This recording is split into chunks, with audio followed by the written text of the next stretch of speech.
Hello and welcome. I will be answering JAMB 2010 Physics Past Question 45.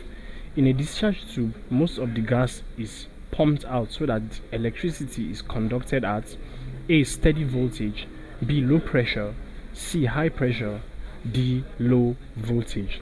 So we are asked what is the purpose of pumping out most of the gas in a discharge tube. Now, the purpose of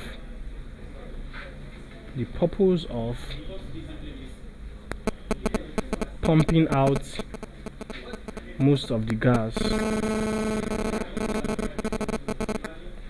from a discharge tube is to reduce the pressure within the tube. Now, reducing the pressure within the tube, is done so that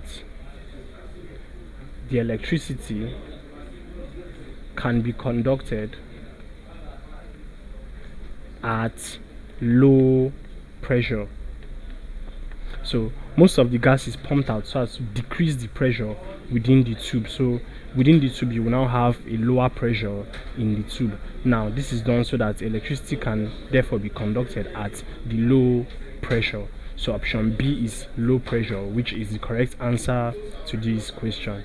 Thank you, and please subscribe to this channel for more videos and for more past questions and answers.